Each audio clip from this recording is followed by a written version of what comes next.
everyone. Welcome to today's episode. Well, if you know me, and I think you do if you've been following, I am passionate about giving parents both warning and direction, helping to identify potential problems, but also give real solutions. Well, today's episode is going to be two for the price of one. You are going to hear about an incredible solution, but you're also going to hear some of the problems that we're having just to get the solution out to parents. Did you know that there's a new report out? TikTok is actually directing young users to sexually explicit material through its search terms, while faith-based material is being blocked and banned at an alarming rate. Well, today, Brent Dusing, who's the CEO and founder of TruPlay, is going to be joining me. TruPlay is a Christian entertainment platform designed to protect your children from today's harmful digital culture. And I think we can all agree that there is a harmful digital culture. Here's what I love.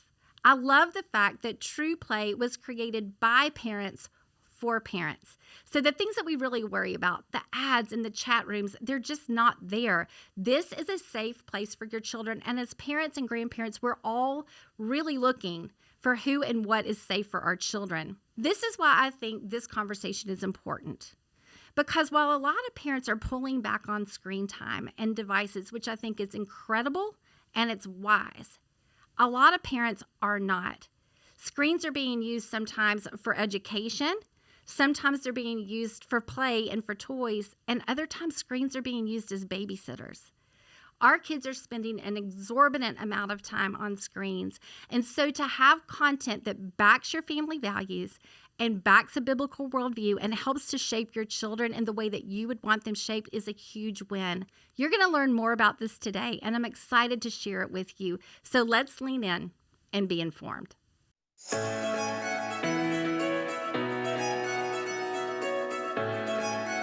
Hey, Brent, thank you so much for joining me today. I'm excited about this conversation. Thanks, Suzanne. Great to be with you today. Well, we're going to talk a lot about what you're doing, but before we do that, will you just tell us a little bit about your personal background, what you've done, who you are, and then we'll jump into some of what's really happening with TruPlay. Sure. I've been a technology entrepreneur for over 20 years. I started my career in Silicon Valley in 2001. I was a venture capitalist, and then I started a company that you might not have heard of called Cellfire, but you've probably used. If you've ever been to a grocery store and it says use coupons on your cell phone, I invented that. We grew that company, eventually sold it, and then was really called by God to make games that and affect the lives of children in a positive way. You know, and the calling has really been to transform the lives of children and to transform culture through, you know, not just positive, but really Christ-centered, really high-quality entertainment.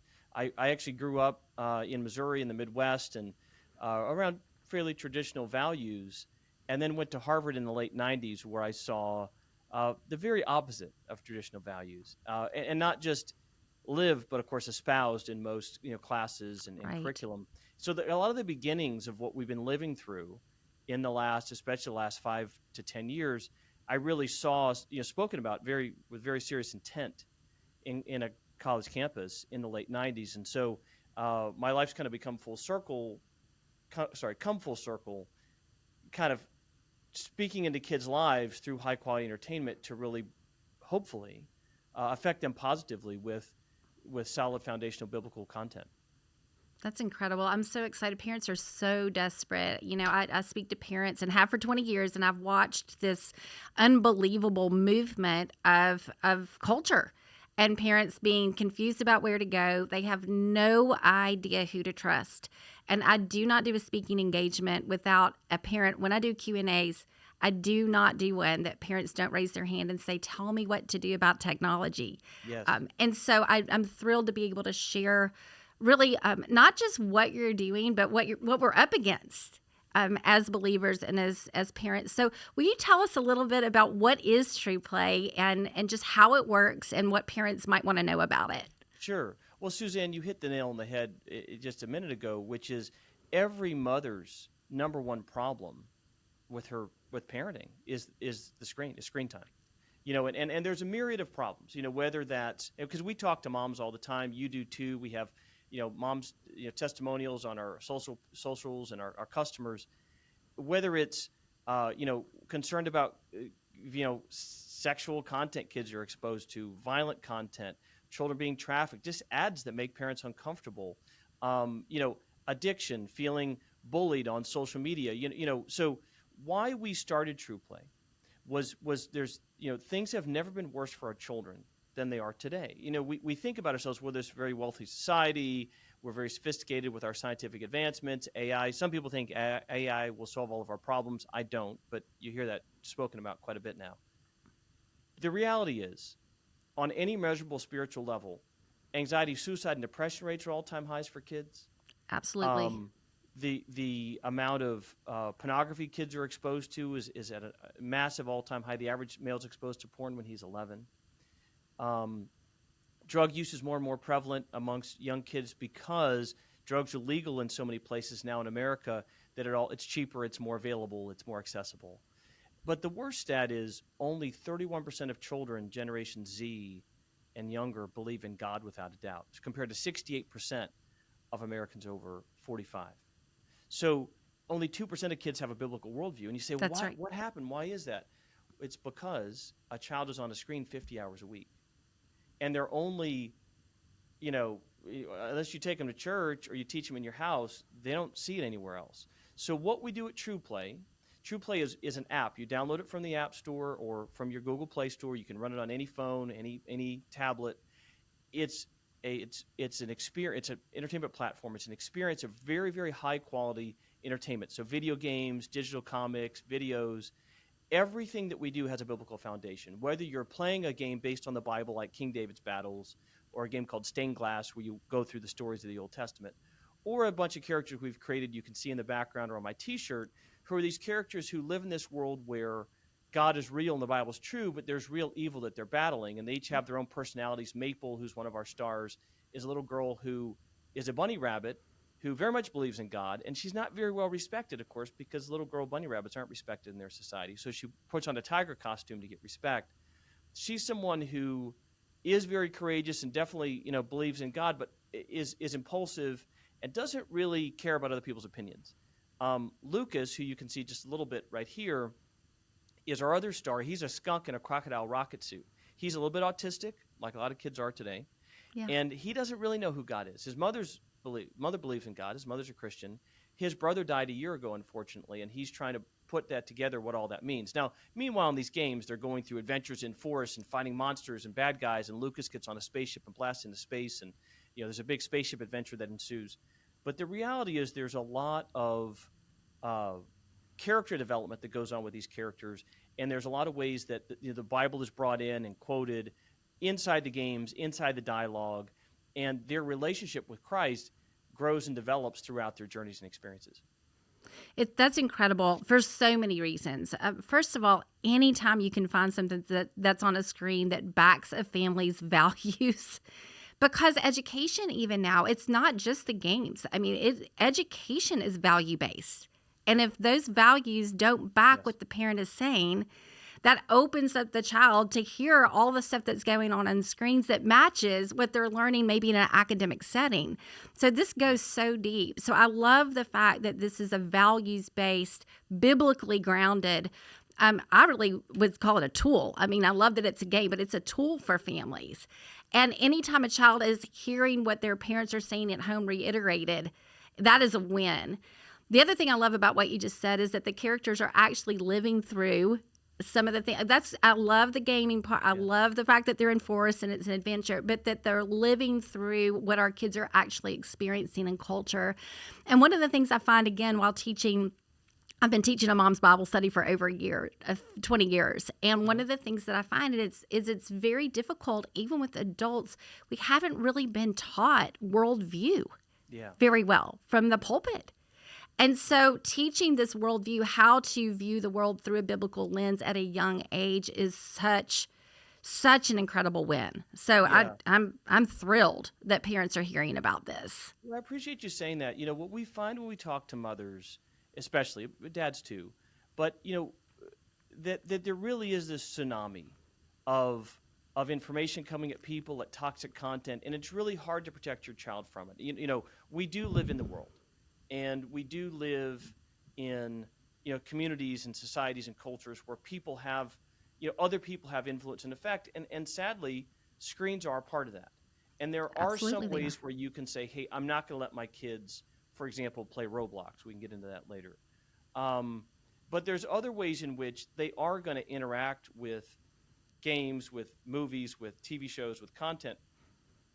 And so from our perspective, we've got to be there with the message of the gospel, with biblical underpinnings, but also, by the way, with world-class content, right? Unfortunately, Right. kids' Christian content is often sold like Robitussin. I know this tastes terrible, but drink it, it'll help your cough. That's so spot on. Kids don't get excited about that. They'll only capitulate when their cough's bad. Versus, what if you want to eat chocolate cake? Sure. Now, by the way, it's stuff with vitamins and calcium and protein, but that you're gonna benefit from as you're enjoying the cake. But that's the way that we've built TruPlay. It's very fun games, very interactive. In fact, we have a lot of moms and parents write in or do video testimonials and say, hey, I enjoy the games too. I enjoy playing the games too, because we sell these family plans where you subscribe once and everyone in your family can get their own account and enjoy it. And so we really try to listen to parents with, look, we know that parents feel like there's this tsunami of information. Who do I trust, and what can I let my kids use? And is there an ad there? Is there a chat that I have to worry about predators? And so our commitment is, listen, there's no ads, so you don't have to worry about that. There's no chats. Besides the subscription, there's no additional in-app purchases. There's nothing, so you're not going to your kid's not going to run up to you every 5 minutes and ask you for money for more coins in the game. You're not going to get scammed. You can trust that every piece of content we make is biblical, and your kid's going to love it. They're going to enjoy it. Your kid's going to ask to play it. Your kid's going to enjoy playing it with their friends. So that's what our commitment to parents is. What's the average age for the student? I mean, what average we have for a bit child? Of a range. We've had children as young as 3 get excited about what we're doing. We've even had teenagers sit and geek out. I would say the core of it is kind of the 5 to 12-year-old range. Okay. But like I said, we've even had kids as old as in their 40s and 50s enjoy it, right? Meaning, of course, moms getting on and playing and enjoying and having fun too, or something to do. Even dads, some of the games are pretty competitive, and so you can kind of see who gets the highest score in your family, kind of stuff. Love it. I love the family plan. I think that's incredible. Okay, so I want to ask you about this, because this is also something we have to face as parents. You've sort of had a hard time in some ways getting the word out. I mean, this is not something that a TikTok or social media, we are not just pushing great content that's biblically based. We're pushing a lot of other content out there through platforms like TikTok. So, well, how has it been trying to get the word out about this versus maybe what is being pushed, and how do you overcome that, or how are you overcoming that? Yeah, so TikTok and Google have been overtly discriminating against us because we're Christian. And so, in other words, we have run ads with both of those platforms for over a year and continuously had our ads blocked. And our ads are saying things like, turn game time into God time, fun biblical games for kids, finally, a safe place for your kids to play, very positive, uplifting value for your kids, very uplifting, positive ads. They've blocked them repeatedly. TikTok won't allow us to advertise if we show a picture of Jesus Christ on our preview picture on the App Store. However, both TikTok and Google, while continuously blocking our ads, so they took our money, by the way, and then they basically either shadow blocked our ads or overtly called our ads for violations. And this is every week or two, repeatedly. But they took our money, blocked us anyway, citing, well, you're a religious group. Okay, so then why is it that, for example, they've both allowed Diablo, which is literally a game about Satan, advertising all kinds of demonic images, violent horror images. This is a game kids play, to advertise with no restraint. They've allowed Roblox, and if you're listening today, if you don't take anything else away, don't let your child use Roblox. 1,000%. Roblox has had a lot of stories and reports of sex trafficking, children being preyed upon. I know parents who that's happened to their kids on Roblox. They are allowed to advertise without restraint. They're allowed to promote sexual content to kids. They've even run ads with a pentagram drawn in blood, with blood all over the floor. they've been allowed to run that ad, even though Satanism is a religion. They don't have any problem getting restrained from running that ad, but we do. Buddhist groups with yoga and meditation, they run ads about Buddhism, no problem at all. But when we run ads about Jesus Christ, it's a problem. And here's what's interesting. We've had people like Mike Huckabee and Riley Gaines and Eric Metaxas and Kim Walker-Smith and the Billy Graham Association and Promise Keepers, a lot of very well-respected, very accomplished Christian leaders promote and endorse what we're doing, and still TikTok and Google won't allow us to run any of those advertisements. So it's kind of been this bifurcation where there's been this tremendous amount of people who we have a lot of respect for personally, Dean Cain is another one, who've been very supportive of us, right?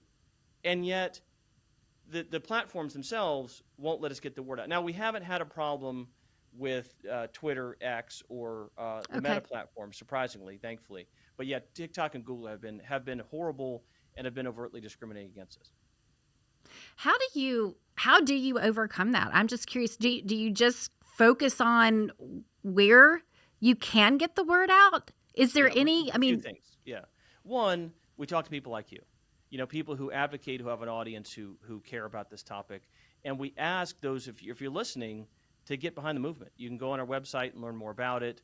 But we are in a place, and I hope Christians really understand this. People are sometimes so jazzed. AI let me write my resume, or AI let my student write a college paper. Yeah, AI is a threat to the Christian worldview. It 100% what's is happening to us. Again, we're running ads for kids to play games that are fun, that talk about the Bible. If we're not allowed to run those ads, it's not like some guy sitting behind a desk pushing a button. It's the algorithm. It's AI that's essentially classifying us as some version of hate speech. And this is happening while we're in a time when at least the presidential administration is saying, tech platforms can't be biased against the Christian worldview. That's the right. At least there's a focus on that. 100%. But they're doing it now. Now, how's that going to look when there's a different administration in charge? God forbid. So and if it's happening to us, and again, we're making video games for kids. What happens when there's somebody different in charge? When the AI algorithm gets even more powerful, and it's things like, well, the Bible's not a safe book to read, because the Bible talks about things that are harmful ideas or dangerous ideas or whatever accusation that they choose to make. So, to answer your question, how do we get the word out? So we talk to people like you. We do advertise on other social platforms like the Meta platform.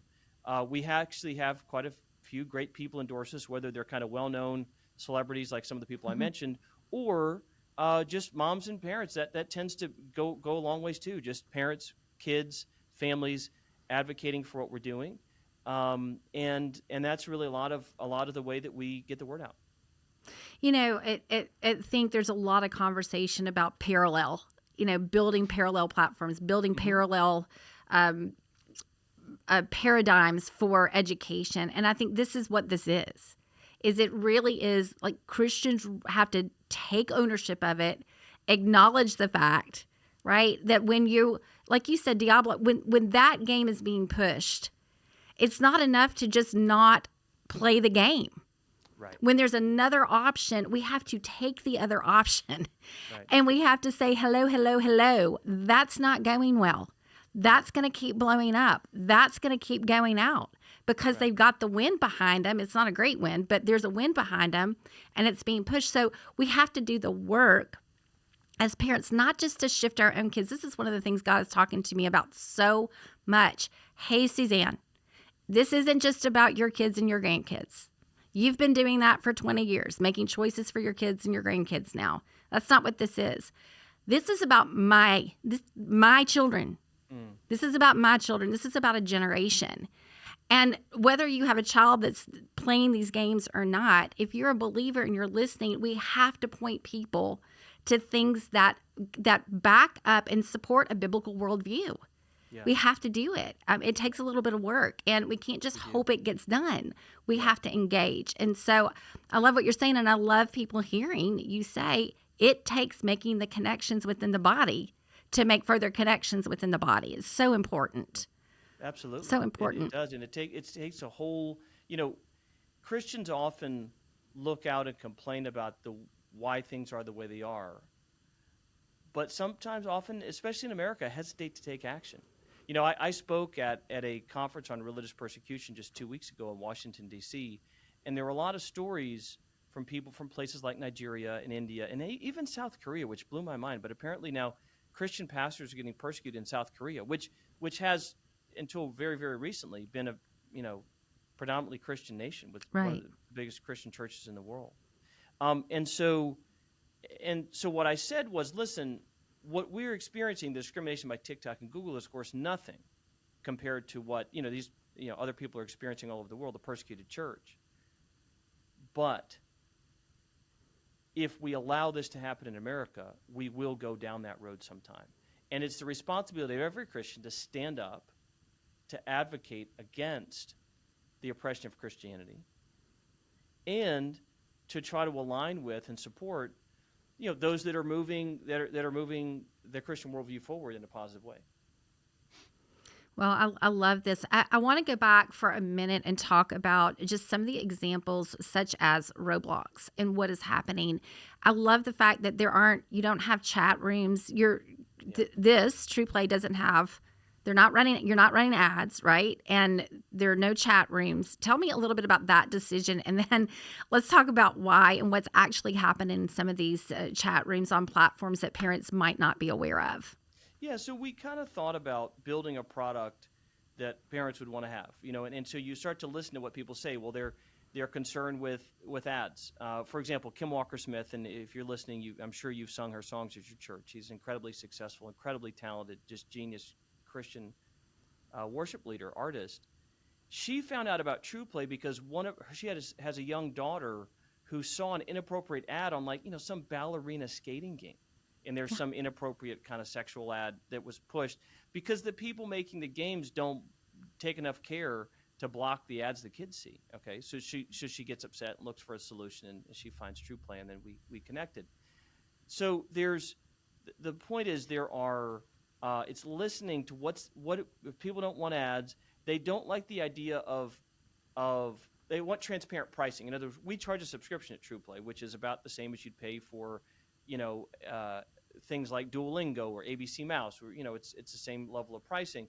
But you're not going to get surprised. Nobody wants to have their kid coming up to them every hour. I need another $5 to buy coins. That gets old. And third, of course, the number one thing, and it's not even our responsibility, beyond our responsibility as entertainment makers, as Christians. Every adult in America has a responsibility to protect the child. I mean, what astonishes me about Roblox, Roblox has had these issues of people complaining about sexual predators, child porn on their platform for over 10 years, and it's still going on. These are incredibly sophisticated people. This is a multi-billion-dollar public company. They do not lack resources, they do not lack talent, and they don't lack awareness. It's not being solved because in so solving it would hurt their business. They even threw a guy off their platform who was trying to help the kids who were getting preyed upon. They threw the guy who was trying to act like a Batman, Wasn't it a younger guy? Yeah, a younger. I mean, he's yeah. like a teenager that was finding predators, and they kicked him off. They kicked him off. Yeah, in other words, it's like the Batman movies by Christopher Nolan, where the police want to go arrest Batman. It's like no, go after the Joker and and Bane Right. and all the guys who are killing everybody. So the point is, we designed this to say, okay, first you've got to protect children. Two, you've got to solve what are parents looking for. We obviously, you want something your kids want to do. It's 2025. It's not like the 80s when you and I were kids, where there were 5 channels, or you could just stick a VHS, tape in the VCR and force them to watch something because there were very few entertainment options. There are infinite entertainment options, on this device that you can have in 10 seconds. So you've got to make things that are really highly fun and compelling. And our stats back that up. If you give a kid TruPlay, or you give them Roblox, twice as many will come back after a week, and 3 times as many will come back a month later on TruPlay vis-a-vis Roblox. Kids enjoy Really? yes, That's incredible yeah, that you already have that research. Yeah. we do, yeah, we have the data. So we've built it to be fun, and of course, and then the most important thing as Christians, I mean, what's the last thing Jesus said? Go forth and disciple the nations. We've got to spread the truth of the gospel now more than ever. We're literally living in a society where we're losing children every day spiritually, and we're also living in a society where you have this threat of artificial intelligence wiping out the Christian worldview. Now more than ever, it's important that we advocate for children, learning the Christian worldview in a way that is very compelling. Look, obviously, we respect churches and biblical instruction and instruction at home and all of those things. A lot of parents homeschool. That's wonderful. But at the end of the day, again, if the average kid's on a screen 50 hours a week, if we're going to change things at scale, we need to be where they are with something that they want to do that's exciting, that'll hopefully have an internal impact on them. That's so great. Teaching them the gospel, but also teaching them how to share the gospel by just learning it and having it become part of who they are, which is just so powerful.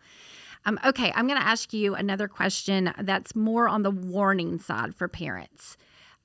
When kids are, because you know what you're talking about with technology and algorithms, when kids are searching terms, like TikTok will give them a suggested term to search, correct? Or talk to me a little bit about if they're on one of these platforms and they search body image.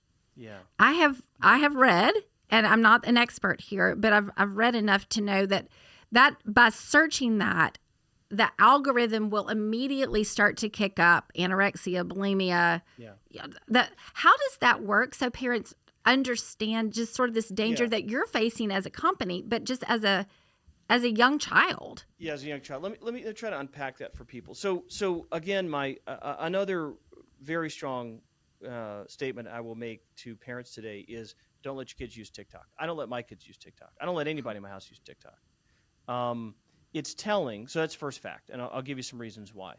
It's telling that the Chinese government that still owns TikTok, that seal hasn't gone through yet, they won't allow Chinese kids to see the toxic content, the brain rot, the sexual content, the demonic content, the LGBT content, all the stuff around body disorder. They don't see that. Yep. Their children learn values that would put probably most American schools to shame, frankly, because they care about their own citizens' kids. It's almost as though, do you remember when there used to be lead paint, like in the like the 60s and 70s Yes. and 80s, and kids would eat lead paint, they get brain damage? Great analogy. It's as though the Chinese government put lead paint that seeps through your phone screen, and every parent just thinks it's fine that their kid's playing with paint. That's what TikTok is. And so to unpack your question, so to kind of get to the specifics of what you're talking about, social media companies win the more time you spend on their platform. That's how they win, because the more time you spend on their platform and the more you engage with. In other words, sharing, liking, commenting, because they can serve you more valuable ads, right? So there's this saying, I didn't make this phrase up, I'm sure you've all heard it before. If you're using some technology platform and you're not paying for it, you're the product, right? Because they're delivering you in front of an advertising. Now, there's a way in which, television that's been true for television for 50, 60 years, and it's not like everything on television ever was horrible. It wasn't. Television had some great stuff and some terrible stuff too. The thing with social media, though, is, one, because the social media companies are economically incentivized to build algorithms that capture your attention by your time and your activity. To your question, Suzanne, well, if you search for bulimia, then search for body disorder, and then it feeds you things that engage you. And so there's a great documentary on Netflix that came out about 4 or 5 years ago called The Social Dilemma. And it's just very well done. Yep. Yeah, and I'd encourage anybody to watch it. A friend of mine is in it, and it talks about how the algorithms are built towards or trying to fascinate your attention, but in so doing, the part of the collateral damage is your worldview. There's a brilliant man named Chamath. I'm going to mispronounce his name. Most people call him Chamath Palapa Hadi or something like that. I apologize. It's a mouthful. He's a very successful technologist. He used to run growth for Facebook. He's now a private investor. If you listen to the All In podcast, he's on that. One of the most brilliant and insightful people you listen to about technology. And he got concerned when he was running Facebook growth. And this is back in the late 2000s when he was there. Wow. This is 15 years prior at least. That what the algorithm was really doing was radicalizing and destroying people. And so back to, with TikTok, if you think about it, psychological and physiological disorders, there's a certain level of fascination people have to them, right? Just like the whole idea when people stop when there's a car wreck and they look and it causes traffic because they're fascinated by the horror of the thing that they can't look away from. That's what social media is doing. So if you look up body disorder and they show you extreme examples of anorexia and bulimia, and I don't want to get into any more details than that, but you can use your imagination. Yes. Then it's more fascinating to people. Then they spend more time and they go further and further and further down the rabbit hole.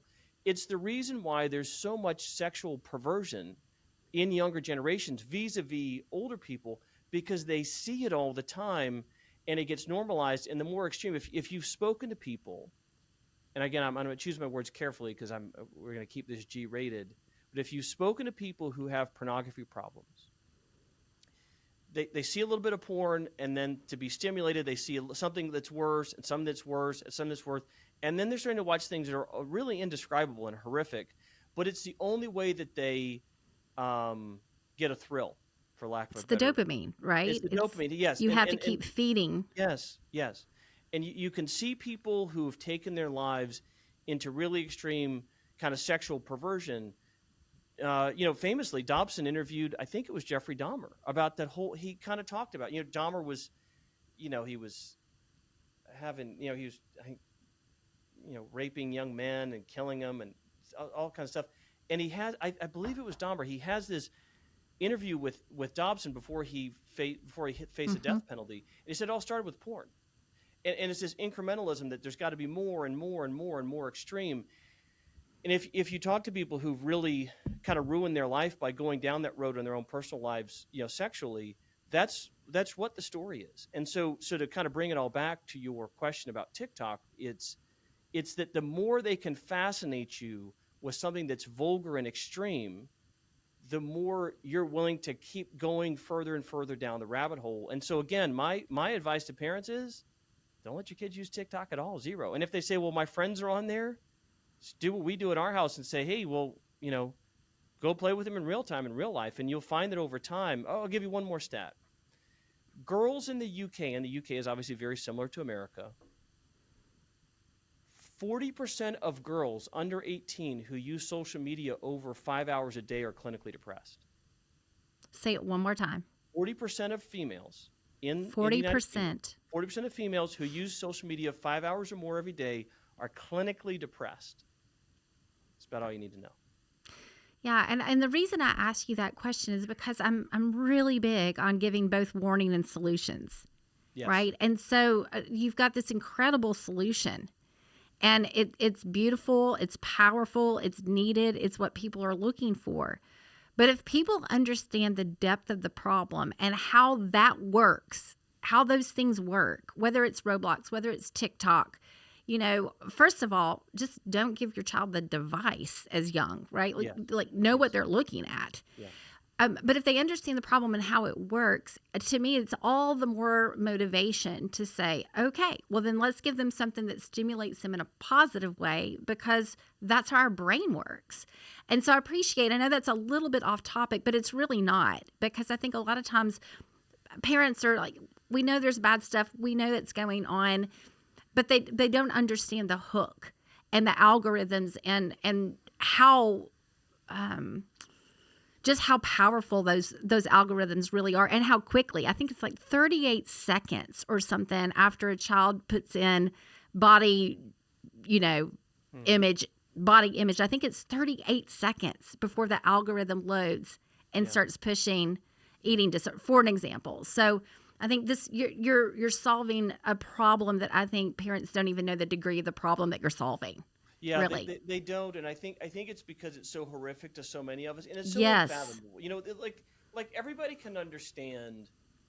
Everybody's said something in front of their child. We use a bad word, or you say something unkind about somebody in front of your kid, and all of us have done that. But not very few, especially your listeners, Christians listening to this podcast, can imagine being part of a business or an enterprise that's like intentionally driving children towards sexual perversion or Satanism or kind of the massive, eating disorders. Nobody would really do that, but no, they will. they do. And Roblox is a perfect example. I don't care if you're a Christian or not. The first thing your responsibility is as an adult is to protect a child. So if you ran a business, somebody ran a factory that produced some toxic chemicals that trickled down into this water system that was, poisoning children at a daycare that was down the hill. The first thing that you would hope that the factory owners would do was at least divert the toxicity into some vat that they could then ship away rather than have it licked. The very first thing you do. For Roblox to have continued reports of child pornography, sex trafficking, and by the way, advertising Satanism tells you it's more than just not caring. It must be intentional. Yeah. Amen. Amen and amen.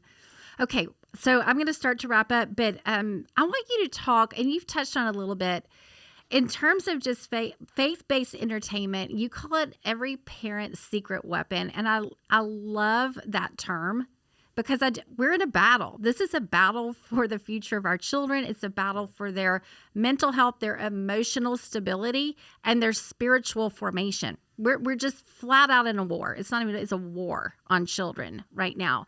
And so I love this idea of just a secret weapon, but sort of unpack that in the way that you want to unpack it and help parents understand just the degree of why you call this the secret weapon. Yeah, what I would say is, I'd say something first, which is I'm sure everybody listening, has thought this too. I became a father 18 years ago. I have 3 kids now. And I have understood God's heart better since I became a parent. Because until you're a parent, it's hard to understand sacrificial love or hoping something better for someone else than even yourself, even if it costs you dearly, But when you have a child, you wouldn't hesitate to give your own life to save your child's life. I would also say that it's interesting that in the Godhead, you have the Holy Spirit, the Son, and then you have the Father, right? That's what Father God is known, the first person of the Trinity is known as. And that's a title that he bestows upon men that have children, and that's a title that you have to take with great seriousness and reverence and responsibility. So I think the secret weapon for parents is raise up a child in the way, the things of God, and when he's older, he won't depart from it, right? Now, in the old days, in the biblical times when they were writing, of course, we'll talk about it when you're working in the fields or walking down the road, because that's what society looked like. Well, today's society looks like kids sitting doing this. So such a great point. If that's where kids are, again, you can run your own house the way you want, obviously, but if we're looking at society at large, kids are on screens. Video games are 10 times as much money is spent on video games on just phones and tablets than on movie theater box office receipts. So you want to reach kids, you better reach them with video games because that's where they're at, and it's only getting more interactive and more impactful in cultural impact. So thus, the secret weapon is let's provide the things of God, the truth of the Bible, the reality of Jesus Christ, the fact that they're loved. And there's so much distortion about identity against our children in the last 10 years. We talk about identity. We talk about identity in TruPlay. Your identity is as a child of God. One of our games is a game called Ava and the Mirror of Truth. Ava's a little girl. Her parents are divorced. She's getting bullied at school. And in her game, she has to learn your identity is not what people tell you who you are. Your identity is a child of God. And it's okay to say stop to the lies about you. It's a fun game where she slings these stop signs and these bombs at these negative voices that are telling her she's no good and she's a loser and she's not a good musician and so forth. But it's a way to empower yourself to say, I don't have to listen to the devil's voice. I don't have to listen to some distorted concept of who I am because I am fearfully, wonderfully made and loved as a child of God. And that's a message that kids don't hear often enough in the world, not just America, but in the world in 2025. As you're saying that, all I can think about is it must be so much fun to be on that team and dream about what messages can get out and how they can creatively do so. I bet that is so much fun and so inspiring to be able to actually think about these are the messages. This is what the enemy's going after our kids with, and here's how we combat it.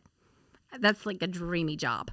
Well, thanks. Well, the creative side is a fun time for sure. That's great. Well, let's tell everybody where to meet you. I so appreciate all the information. I know parents are going to flock to this, but tell them how to find you and what steps are next. Yeah, please find us at TruPlay. You can download TruPlay, TRUPLAY, on your phone or your tablet. You can go to our website, TruPlayGames.com. You can learn more about us.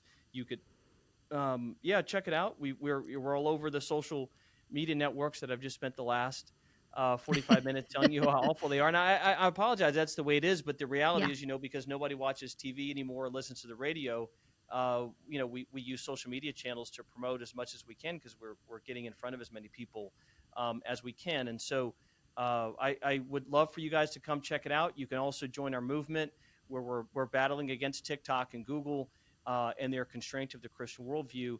And yes, you'll see a lot of testimonials by moms and kids and other Christian leaders who you've probably heard of, who you respect, who've also supported this movement. So we'd love to have you come check it out. We really built this with you in mind. If you're listening, for the problems that parents face today, let's make something that kids love, that they're going to walk away with values that you want them to walk away with. It's going to keep them safe and protected, because that's our heart. I'm a father.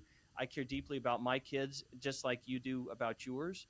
And we really hope that what happens with TruPlay is a massive transformation in our society. What if we take the cliff dive kids are on and turn that into almost like a check mark shape, where we go on an upward trajectory for the future of children? People may think that's crazy, but if you look at the Bible, there's been a lot of instances of generational and cultural revivals. You had that happen during the time of Moses. You had that happen during King David's reign. You had that happen during Elijah. Right after the battle with the battle around Baal at the top of Mount Carmel. You certainly had that happen, with the disciples, post the ascension of Jesus Christ. You even had that happen in America in the 40s with the Billy Graham movement, which was really a massive revival. And even Charlie Kirk, who we just lost a couple months ago, a lot of the data was showing the young men he was speaking to, many were coming to Christ. And it's sad that it took this, but apparently many people have come to Christ even since his death by seeing it. I got just a funny story. Because I was in Silicon Valley for 15 years, I have a lot of, liberal and, liberal left friends. One of them reached out to me, who's a pretty big liberal, on a text. I'm so sorry about the loss of Charlie Kirk. I didn't really know much about who he was. He just seemed like a good man that really stood for the right things. I think that death affected a lot of people in ways where hearts are changing. And I think as Christians, we've got to keep leaning in to for the betterment of the youngest generation. Such a great point. Softened hearts. Yeah. And with a soft heart, you can move. And so, well, thank you so much. I commend you for what you're doing. I am thrilled to share it with people. Like I said, parents at every turn are saying what to do, what's the solution. And I'm always thrilled to be able to give something tangible and practical. So thank you for what you're doing. And thank you for being on today and sharing. And I hope it just absolutely blows up. Well, thanks, Suzanne. It's great to be with you today. I appreciate your interest in TruPlay and wish everybody the best. Well, hey, parents, I hope that one encouraged you. I love being able to give tangible tools. And this is a tool. This is a tool that backs up your values, a biblical worldview, and helps the spiritual formation of your children while they're doing something fun. The other thing that I think is so powerful about this, you heard the statistics. 2 or 3% of Gen Z actually has a biblical worldview. It's only 31% even believes that there's a God. And then when you end with saying 40% of girls in the UK have clinical depression, these stats are staggering, and there's a reason. It's not accidentally. There are things coming after our children. And so when you have an opportunity as a believer to take maybe something you're already doing, your kids are already playing games, and replace them with something that back you up and back up a biblical worldview, it's just an incredible opportunity. The other thing I want to say again, it's our responsibility. You heard the attack that is happening just on biblical worldview in general. We are having a hard time as believers getting the word out about some of these ideas that are really beneficial for our family. And so we have to take action. So whether that means you actually switch over and exchange something for your own family, or you just tell friends about it. Grandparents, if you're listening, tell your kids and tell your friends. We have to get behind the things that God is doing in the kingdom of God, and this is one of them. His passion is incredible. The product is incredible, and it honors God, and I don't think you can beat that. So I hope this episode, as you're listening and as you move with it, helps you to parent with purpose, disciple with direction, and leave an intentional legacy.